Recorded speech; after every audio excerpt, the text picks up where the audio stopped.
Sumainyo ang kapayapaan. Kay buti ng Ama, kay dakila niya. Sa bawat araw, buong magdamag man, balangkas niya'y tapat, matatag at marapat. Kaya halina mga minamahal ko, ilagak niyong lahat ang sa inyong buhay na sa Kanya'y pahiram. Mahirap pagtiwalaan kung wala pang nagaganap na sa kayong katauhan, na ganang iyong katauhan, ay wala ka pang nasasaksihan ni nakantang kahiwagaan. Subalit paano mo ito mapapatotohanan kung di mo pagtitiwalaan ang Diyos na di mo nasisilayan?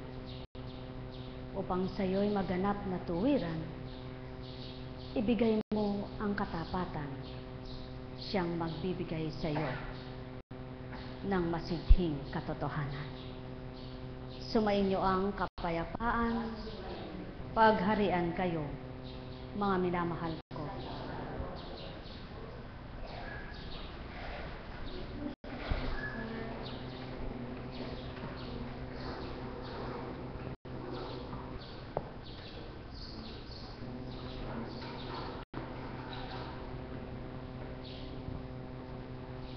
Sino po ba ang hindi mahihirapan kung may nararamdaman nga siya?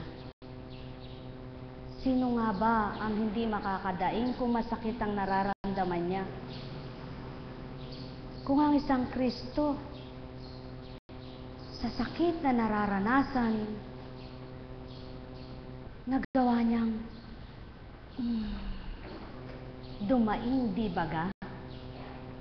Nagawa niyang humigit ng hininga, di baga? Nagawa niyang nagsabing, bakit mo ako pinabayaan? Subalit, nagawa pa rin niyang ipaglaban, lumaban, at nahulagpusan naman ang tuwiran. Kung lahat ng mayroong nararamdaman, nakakadaing man, subalit patuloy na lumalaban, hindi nanghihina ang kalooban, lumalakas ang pandama, nagliliwanag ang pangunawa.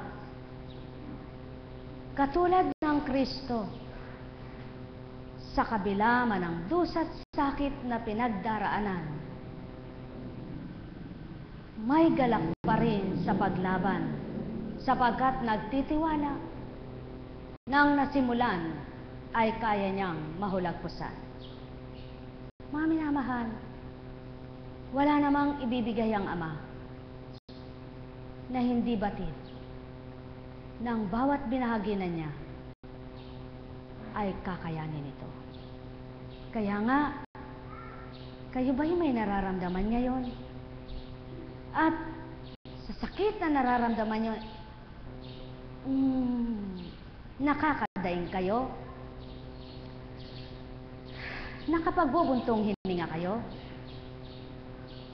Patuloy niyong labanan hanggang kayo ay makasadyat na tuwiran.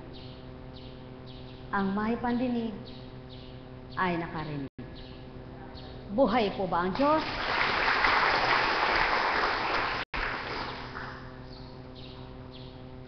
Lahat naman ng tao ay nagdaan sa mahinang pananalig. Lahat ng tao ay nagdaan sa mahinang pananampalataya. Lahat ng tao ay nadidimlan. Bagamat may maliwanag ang kaisipan, mabait, mabuti, kasiya, subalit manakanaka dumaratal kung minsan ng nadidimlan ng pag-iisip, lalo na kung nagagalit na, nagugulumihana na, nawawala na ng pag-asa. Sadyang dumaratal ito sa tao at walang ligtas kahit gaano pa kabuti siya. Maliban ang Ama, ang siyang hindi lamang nagkapi, siya lamang hindi dumanas ng pag-iibang isip na nang dahil sa dinaranas ay nawala ng pag-ibig, kundi nang dahil sapat ang kanyang pagmamahal, tapat ang kanyang paghahandog, patuloy na nagpaparaya, nagsusumikap ng lahat ng kanyang anak ay lubos siyang makilala. Kaya patuloy na walang sawa siyang naghahandog sa sanlibutan. Sapagkat sa kaharian ay di na niya ito ginagawa. Sapagkat lahat ng naroroon ay banal na. Sa piling niya ay kabanalan at walang paroroon na di pinaging dapat na maging banal. Buhay ba ang Ama? Kaya lahat ng tao ay may kasaysayan sa buhay. May pagdaraanan at pinagdaanan. May talang buhay. Iba't iba ang istorya. Iba't iba ang salaysayin. Iba't iba ang nakamtan. Iba't iba ang sinuong. Subalit, may mga matapang na nilalang na sa kabila ng mga pinagdaanan, sa kabila ng mga dinanas, hindi yaon ang naging daan upang tumugot ang pag-inog ng kanyang buhay. Kaya, isa ba kayo sa nakadanas ng hirap ng pagdaranas sa buhay? Gawin niyong kalasagang Ama. Gawin niyong sandigan na siya. At patuloy niyong sambitin ang lahat ng pinagdaraanan ko'y batid mo, Ama. Nakikita mo, kilala mo ako bago pa ako isinilang. Batid mo na kung ano ako bago pa ako iniluwal. Kaya tanging ikaw lamang ang aking aasahan. Buhay ba ang Diyos? At sa bawat ang Ama ang tuwirang inasahan, walang nagsabi na hindi nakasadyat. Walang nagsabi na hindi nagalak. Walang nagsabi na pinabayaan siya. Lahat ng anak niya na sa kanya'y nagpakatapat. Ang isinigaw, buhay ang Diyos. Sapagkat habang dinaranas mo o nasa iyo ang mga pinagdaraanan mo, sa hindi mo namamalayan, reklamo ka ng reklamo, subalit bawat araw nakakahulagpos ka. Bawat magdamag na isasadyad mo sa makatwid, lahat ng kanyang anak ay kanyang nililingap. Lahat ng pinagdaraanan na isasadyad, mahuhulagpos ang ganap. Kaya, ikaw ba'y hirap na sa buhay? Ituloy mo ang pakikibaka. At sa pakikibaka mo, patuloy mong hanapin, sundin ang kalooban ng Ama. At ang kalooban niyang maghahari sa iyo, at sa pagtalim at pagsunod mo, kaaliwan ang idudulot sa iyo. Ang may pandinig ay nakarinig. Sumainyo ang kapayapaan, pagharian kayo, mga minamahal ko. Alalaumbaga, kung wala kang pinagtibay na sarili ng Ama na pahiram sa iyo, paano masasabi ng Ama na may pinatibay na anak siya? Kung walang magsasabi na ako'y pinatatag ng Ama, paano masasabi ng Ama'y matatag na totoo? Kaya, ayon sa iyong pagtitiwala, ayon sa iyong paniniwala, ayon sa iyong pagtanggap, ang lahat sa iyo'y masasadyad. Buhay bang Ama? Kaya, sa inyong lahat, pagharian kayong ganap.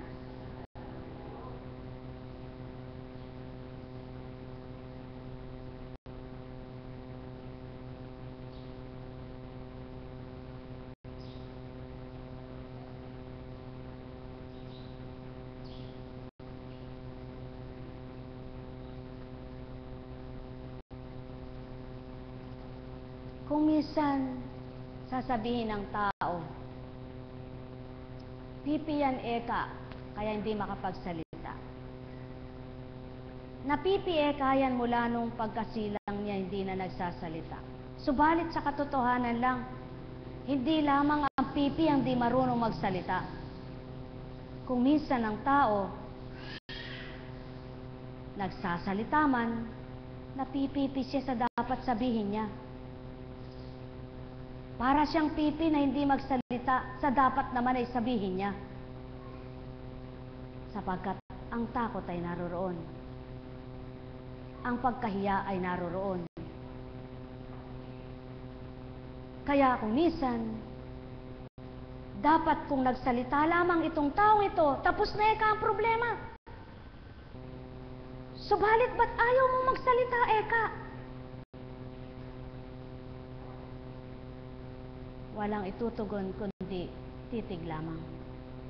Kung ikaw sana si Kristo, maaring titig ang itugon mo.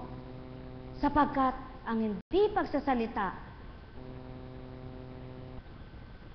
ay tanda ng wala namang maunawaan ang mga tao sa sasabihin niyang dapat ay sambitin. Tulad ng katanungan, ikaw nga ba ang Kristo? Subalit paano kung ang tinatanong sa'yo, totoo nga ba na sinabi ni Pedro ay ganon? Magsalita ka lamang. Palalayain siya, kawawa siya, wala siyang kasalanan.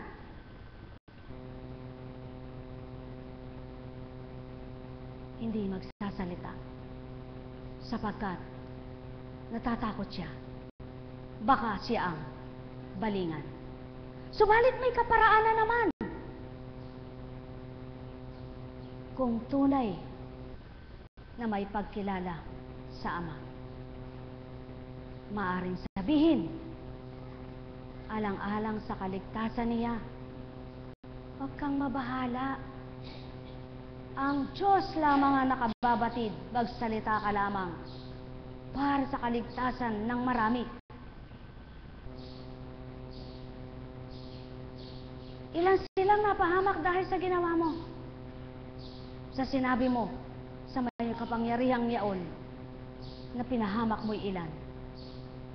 Ilan kaya ang hindi pipi sa katotohanan para mailigtas ang marami? Ilan kaya ang may totoong pagmamahal sa kapwa na bakit ang mundo ay naghihirap? Bakit ang tao ay dumaranas ng hirap? Subalit nang dahil nga ang kapakanan ng iba at ang ikaliligaya, ikauunlad ng ilan na pipipi para sa marami. Mga minamahal, kilala ba ninyo ang Ama? Kilala niyo ba ang Kristo? Hilingin niyo sa Kanya. Kung nandahil sa pagsasalita ninyo ng mabuti, marami ang makalalaya sa mali at maitatama sa tumpak. Tanggapin niyo ang Kristo. Ang pinig niyong bibig ay ibubuka sa katotohanan. Kaya nga, pagkaalis nila, dinala kay Jesus ang isang piping inaalihan ng demonyo. Pinalayas ni Jesus ang demonyo at nakapagsalita ang pipi. Namangha ang mga tao at sinabi nila, kailan may walang nakitang katulad nito sa Israel. Datapwat sinabi ng mga Pariseyo, ang prinsipe ng mga demonyo ang nagbigay sa kanya ng kapangyarihang magpalayas ng mga demonyo. Kung tunay kang anak ng Ama, anuman ang ibaling na paratang sa iyo, kung nasa totoo at katwiran ka, Hindi bale na kung ano ang sabihin sa iyo, ang katotohanan lamang ay mailabas nang sa gayon makilala ng taong kikilala sa katotohanan ang pawang katotohanan. Subalit, ilan kaya ang mamamahayag na hindi pipilipitin ang salita nang dahil pipiliin lamang ang sasabihin para sa gayon ang kapakinabangan ay kamtan at sa walang pakinabang ay pipi pa rin sa buong buhay. Maliwanag ang katotohanan. Ang pipi ay pinalaya sa pagkalipin sa demonyo. Kaya nga, marami sa panahon ngayon ang alipin ng demonyo. Ang totoo ay ayaw ipagsumigaw, ipakipaglabang totoo, ipahayag na totoo, kundi kung papaano ang pakinabang ng kapwa mo tao at pakikinabangan mo siyang patuloy na ginagawa para lamang lumabas pa rin tama. Subalit ano baga ang nais ng Ama? Ang katotohanan ang siyang hanapin mo at ang katotohanan ang magpapalaya sa iyo. Kaya nga, mapalad ang sangpiping ito nang dahil nakilala niya ang Kristo at sinambit niyang anak ni David, kung nais mo'y mapapagaling mo ako. Pawang katotohanan, nang dahil nagtiwala siyang Panginoon niya ang magpapagaling sa kanya, pinalaya siya sa pagkaalipin, nakapagsalita siya. Lahat ng tao makapagsasalita ng tama at tumpak sa kapwa niya. Lahat ng tao ay makapagsasabi ng katotohanan. Subalit kung minsan, ang mali ang sinasabi ng tao para sa kapaparangal at ikabubuti ng iba. Subalit ang tama ay pinapakli, tinatago, nang sa gayon, ang kapakinabangan pa rin ng iilan ang manaig. Subalit, kung lahat lamang ng tao, ang kapakinabangan ng marami ang siyang aasahan at gagawin tutup din, lahat ng tao ay makakalaya sa pagkaalipin. Mahal na mahal ko kayo. Tuwiran kong tinuturan, mahal na mahal ko kayo. Mahirap ninyong unawain ang nasa kong tupdin. Mahirap ninyong tanggapin ang nasa kong iyalay. Subalit ito ang pawang katotohanan.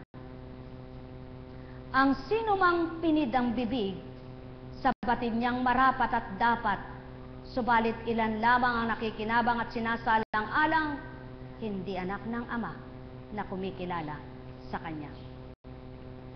Bagkus, may puwang pa ang masigit na kagustuhan niya kaysa ang Ama na dapat ay unahin niya. Kaya nga, kung minsan sa magkakapatid man,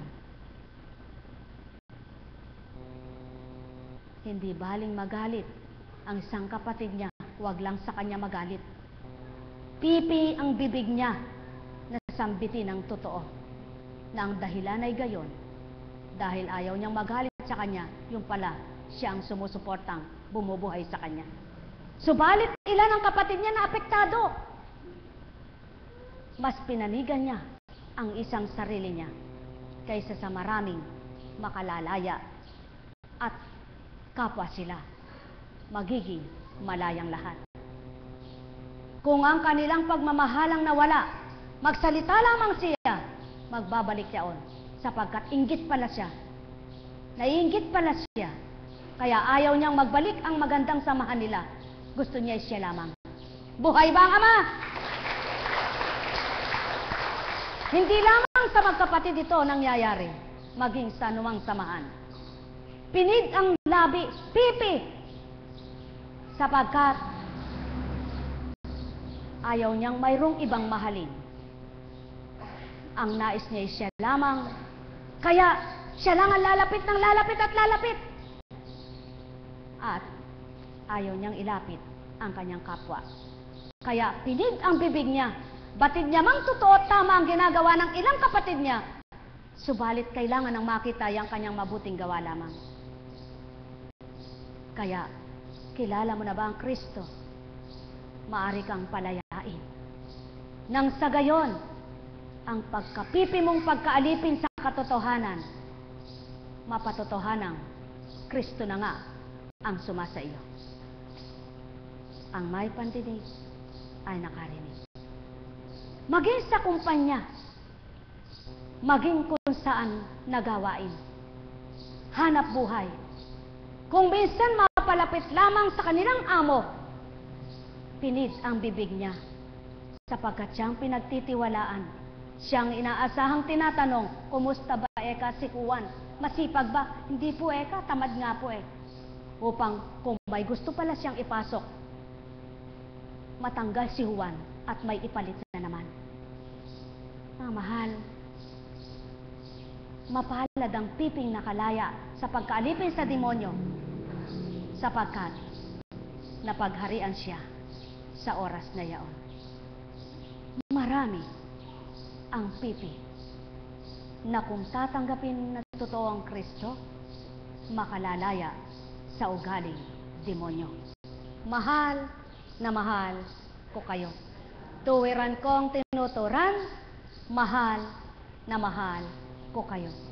Kayo ba ay alipin nang dahil sa kasakiman na ikaw lamang ang mahalin, tanggapin, paboran, lingapin? Huwag mahabag ka sa iyong sarili, sa iyong kaluluwa. Kilalanin mo na ang Kristo, mapapalaya ka. Sapagkat kung ang nagmamahal sa iyo na ayaw mong may magmahal ng iba at patuloy mong ginagawa ito, hindi ka magiging tunay na maligaya. Alipin ka, hindi ka totoo. Ika'y alipin. Kaya kailangang palayain ka. Kilalanin mong tapat, magpakatapat ka, at isang salita mo lamang sa anak ni David na Panginoon mo, makakalaya ka, anak ng Ama. Sumainyo ang kapayapaan, pagharian kayo, mga minamahal ko. Kaya nga, maging sa lahat ng dako nagaganap ito. Ilan ba eka ang inani ko? 70 lang eka, 100 lang eka. Yung totoong nakakita, hindi sasabihin sapagkat may nasuhulan. Sapagkat nasuhulan. Subalit, kung lahat ng tao'y matapat at hindi ang sarili lamang ang susundin, mamahalit pahahalagahan, lahat ng tao makikinabang sa biyaya at pagpapala ng Ama. Mahal na mahal ko kayo. Tuwiran kong tinuturan, mahal na mahal ko kayo. Nawa ang bawat isa na nasa inyo ngayong oras na ito ay Kristong tinatawagan ninyo. Mawawaan ang tinuran ko. Hindi lamang pala ang pipi sa mula pagkasilang ang mapalalaya ng Kristo, kundi lahat ng pipi sa katotohanan maaring palayain ng Kristo sa mundo. Sumainyo ang kapayapaan, pagharian kayo, mga minamahal ko. Nagkaramaniyahan. Nagkaramaniyahan. Nagkaramaniyahan.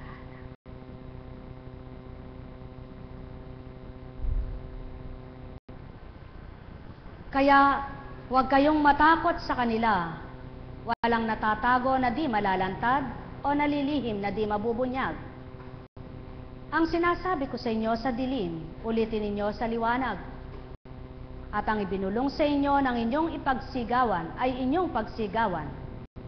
Huwag ninyong katakutan ang pumapatay ng katawan, ngunit hindi nakapapatay ng kaluluwa. Sa halip, ang katakutan ninyo'y ang nakapapatay ng kaluluwa at katawan sa impyerno. Hindi ba ipinagbibili ang maya ng 2 isang pera? Gayunman, kahit isa sa kanila ay hindi nahuhulog sa lupa kung hindi kalooban ng inyong Ama. Maging ang buhok ninyo ay bilang ng lahat. Kaya, huwag kayong matakot. Higit kayong mahalaga kaysa libu-libong maya. Katotohanan, kung ang mayang walang kwenta, palipad-libat lamang at walang ginagawa, ay hindi pinababayaan ng Ama. Ikaw pa kayang gagawa ng mabuti para sa iyong kapwa? Ikaw pa kayang gagawa ng pinakamabuti na karapat-dapat sa pananaw ng Amang dakila? Kaya, kilala mo bang Ama? Ang katakutan mo'y siya. Gawin mong tama at tumpak ang marapat na pananaw mo upang magawa mo pang totoo ang bawat araw mo'y makipagtotoo sa Kanya. Mahal na mahal ko kayo. Tuwiran kong tinuturan, mahal na mahal ko kayo. Nekkarameliana, nekkarameliana, nekkarameliana.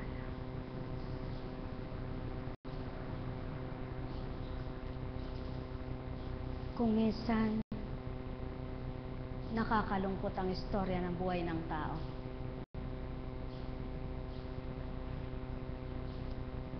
Alam niya ng masama ang ginagawa ng kapatid niya. Niloloko yung kapatid. Pinababayaan pa rin. Kung minsan, alam niyang niloloko nung kapatid niya yung asawa niya. Dahil kapatid niya, kinakampihan niya. Marami ang kaganapang ganito. Kaya ibig sabihin, alipin ang taong ganito. Kaya nais niyo bang ang lahat ng gayon ay makalaya? Ipanalangin niyo na makilala ang Hesukristo. Buhay ba ang Ama? Hindi ka ba isa sa gayon? Mapalad ka kung hindi ka isa sa gayong ugali ng tao. Sapagkat kung ang pakinabang lamang ang kakamtin mo dito sa lupa at nananagana ka kahit ikay mali at may sala, wala ka nang hintayin gantimpala sa Ama. Sapagkat tinamasa mo na rito nang dahil sa mali mong ginagawa. Kaya, mabuti ba ang iyong ginagawa? Magalak at magpuri, magpasalamat ka sa Ama. Sapagkat, karapat-dapat kang anak niya at karapat-dapat kang gantimpalaan niya. Sa iyong mabuting adhika, mabuting ginawa, mabuting dulot sa iyong kapwa. Sumainyong kapayapaan, pagharian kayo. Humisan, daanan ng pagkakamali ng kapwa-tao ang bawat ginagawa. Magulang pa ang kumisan ay nagtatago ng mali ng kanyang anak. Sasabihin pa, o sige Eka, sabihin mo hindi ikaw ang kumuha kahit alam kong ikaw. Sa ganitong ugaling itinuturo mo sa anak mo hanggat bata pa, paano kung kalakihan niya ito? Sino ang nagturo sa kanya ng magsinungaling at kumuha ng di kanya? Buhay ba ang Ama? Kaya, mga mahal, pagharian kayong ganap. Kaya, maraming tawang maging asaway kinukuha hindi kanya. Sapagkat pinalakis ng magulang, sige Eka, sabihin mo. hindi ikaw ang kubuha. Kaya, itatago ng anak niya yun. Paglaki, sabihin ko, hindi ako kumuha ng asawa ng may asawa. Buhay ba ang ama? Mga minamahal, marami pa lang kala ng tao'y tama ang gawa niya. Subalit, sa pananaw pala ng ama'y mali siya.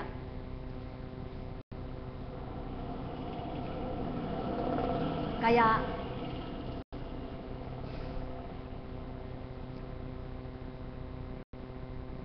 katulad po niya, sa totoo lang, pang-medicine na ano yan. Kaya kung ako lang ay may pera, ibigyan ko siya para dalhin siya sa ospital. Kaya ipanalangin mo ako magkapera para yung mga pwede sa ospital na dalhin din, ako magbigay. Sige na, sa ospital ka na, babayaran ko. Buhay ba ang Diyos? Kaya lang, wag yung malaki.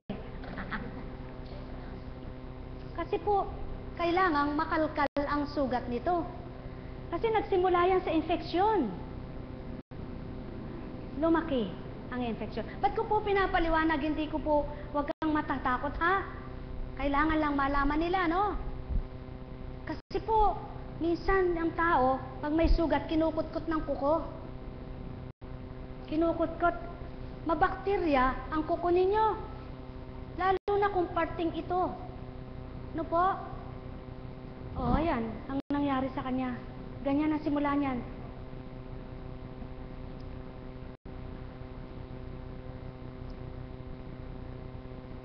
At yung may mga doon sa ngala-ngala, madugo po yun. Eh, hindi naman ako nagpapagaling. Kaya ako nahahabag sa kanya. Sapagkat dinudulog ko siya, hindi pa ako pinakikinggan. Bakit kaya? May kulang. Kulang. Talaga, totoo, may kulang. Kaya gusto nyo bang magsigaling? Pag may dinulog ako, at mabubuhay pa, at gagaling, sigurado, pagbibigyan, kung walang kulang. Kung walang kulang, ha?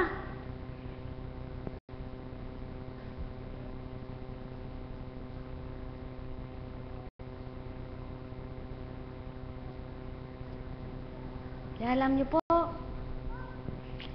hiniling ko sa Panginoon, tayo magkaroon ng yung tinatawag na orphanage. Dati, pag nakakakita ako na may sugat, ayoko. Kaya sabi ko, ayoko manggamot. Pero ngayon, sa mga nakikita ko po, gusto ko, magkaroon tayo ng gamutan na, Dok, sa tawag mo, libre. May pasyente dito, hindi kayang magpaggamot. Kaya lang sugat ganito eh. Gagamutin mo ba, libre? Pag sinabi niya, oo, Apo Kuncheng, halika dito. Tulungan mo ko. Kaya lang ba tayo akong tanggapin ng doktor? Di ko naman sila kinakalaban. Ano po? May mga doktor na hindi ako tinatanggap, okay lang. Sabi nga ng tao, okay lang. Pero alam niyo po, kung magkakaisa lang totoo, no? Talagang lingkod ka ng Diyos. Dahil gumagamot ka eh. At lahat ng natulungan mong nabuhay dahil sa ginawa mong panggagamot, aba, idadagdag sa iyo ng Diyos. Eh, wala po akong instrumento. At di ako pwedeng humatol ng gamot ng mga doktor. Aba, bawal sa akin yun. Uy, matalino ba kayo? Matalino ang Diyos ko. Buhay ba ang Diyos? Kaya, ang yahatol ko, yun lang itinuro sa akin. Bawal ka. Di po ba? Kasi dapat, malaplap ang ano niyan eh. Tatanggalin yan. Pilinisin. Lalalim. Gusto. Hindi ako pwedeng makialam eh. Kasi para mawala yung nasa ilalim na infeksyon at dalhin mo kaya. Maghanap ka. Baka may libre. Kaya po, Kuncheng. Bakit? Hindi ba nanggagamot ka? Opo. Pinaliwanag ko na sa inyo. Wala akong instrumento. At di ako pwedeng mag-opera. Pero alam ko gagawin dyan. Kaya lang, ayokong gawin. Bakit po? Hindi ko sakop yun. Tama ba? Sabi ng ama, kung ano lang yung sakop mo, siyang gawin mo!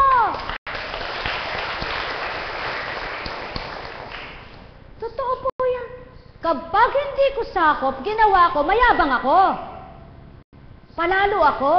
Hindi ako ganon. Na dapat ay magmagaling ng sumikat ako. Hindi ko po kailangan na pagsikat. Hindi ako katulad nung kahit hindi kaya ginagawa para lamang under observation, yung pala pinag-aaralan. O at pag-aaralan ko siya. Hindi naman ako dapat maging sikat na manggagamot. Ang kailangan ko sumikat si Kristo, ang Ama. Kaya siya ang ipangangalandakan ko, hindi ang panggagamot ko. Buhay ba ang Diyos? Subalit, kung bibigyan ako ng pagkakataon, kailangan may diploma ako. Sapagkat, halimbawa, inopera ko rin. Huwag na. Baka mamaya. Operahan ko. May dumating na isa pa. May dumating. Ay, tuloy-tuloy na yon. Sorry, my darling, my brother, my beloved brother. Ano? Sige na. Dalhin mo na.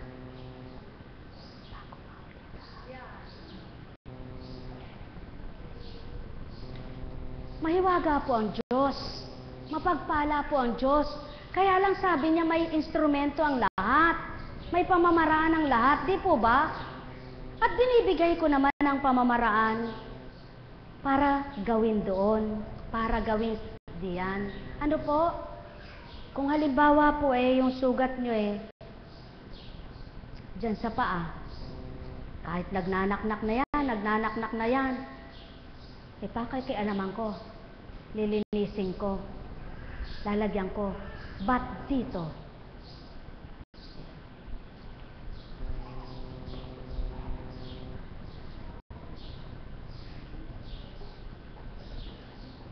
O kanya, tingnan mo nga si Pogi. Nung sinabi, hindi na makakarinig yan. Sapagkat nasira yung bamba ng tenga, no? Subalit, anong sinabi? Ay, makakarinig ka pa, Yun ang tinatawag na hiwaga. Makakarinig ka pa, Sapagkat, sa loob yun, na walang kakatas, walang infeksyon.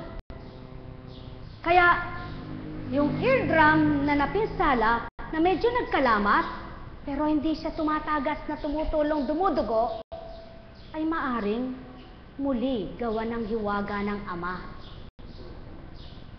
Naunawaan niyo po ba ang kwento? Kaya, nang dahil itong gawain ito ay bumubuhay at bubuhayin ka ng Ama kung pagtitiwalaan mo siya, sinasabi, o ikaw, sige na, dalhin mo sa ayoko po dito na lang po, dito. Ganito, sige, kung ganito gagawin natin, ganito. Alam niyo po, binibigay din ng Diyos ang lahat ng kaparaanan.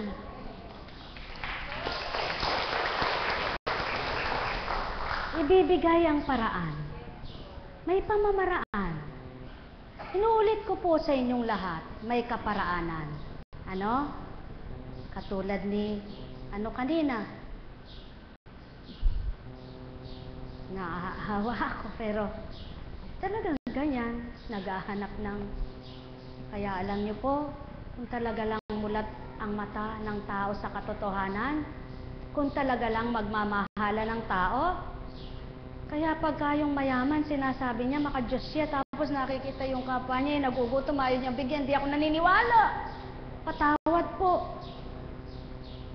Patawad. Alam niyo, ang Diyos ay napakabuti. Ang Kristo ay mahabagin. Maawain. Kaya nga, sasabihin nila, pag maawain ka, mahabagin ka, hindi ka yayaman. Di po totoo yun. Kung marami ka ng pinamimigay, ituturo ng Diyos kung paano mo papartihin yan, na hindi ka maubusan, sapagkat sabi nga niya, ikaw ang daluyan ng biyaya ng kapwa mo, uubusin ba niya yon? Ano pa pamimigay mo?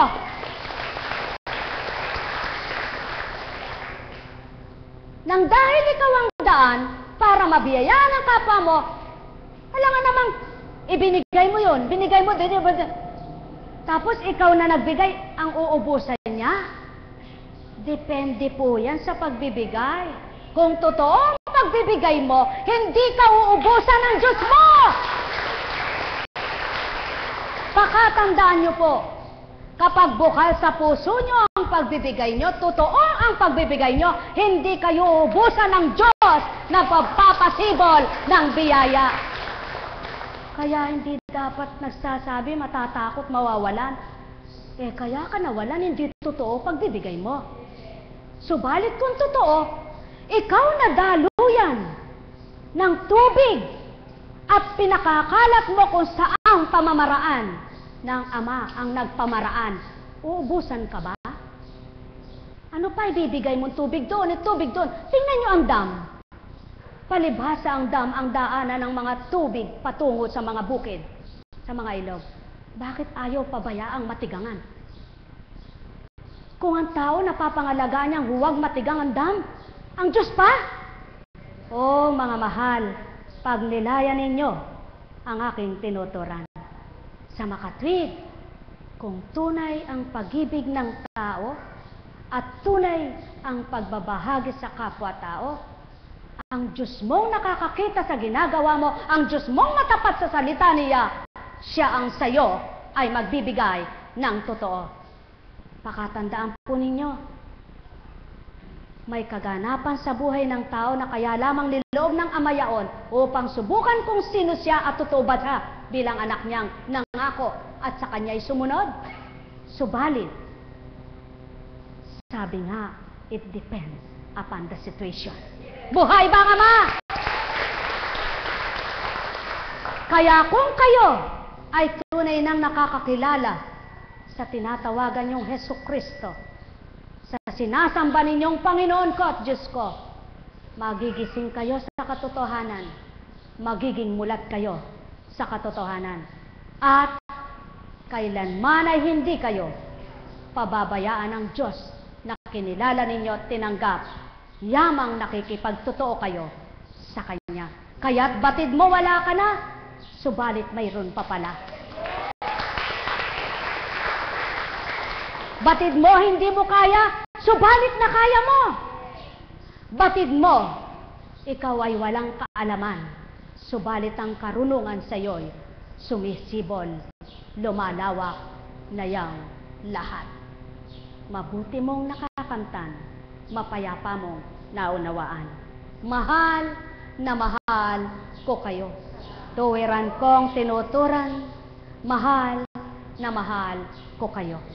Ang may pandinig ay nakarinig. Nekaramaniyahanam, nekaramaniyahanam, nekaramaniyahanam. Ay, buhay po ba ang Diyos?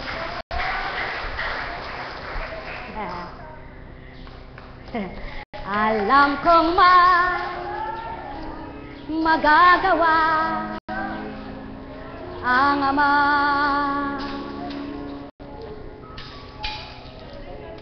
Alam kong magagawa ang Ama. Pagkat winika niya, manahalik ka na. Bawat araw ako sa inyo naghintay. Alam kong di ringgin kayo ng Ama. Alam kong di ringgin kayo ng Ama. Pagkat winika niya, manalik ka na. Bawat araw ako sa inyo may nakalaan. Mayroong magandang mangyayari sa inyo, aking mga minamahal. Mayroong magandang mangyayari sa inyo, manalig umangkin at tanggapin.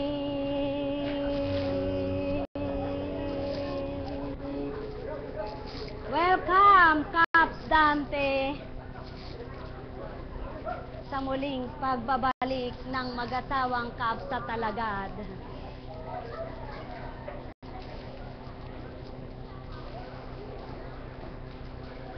Sila po ay galing ng Dubai.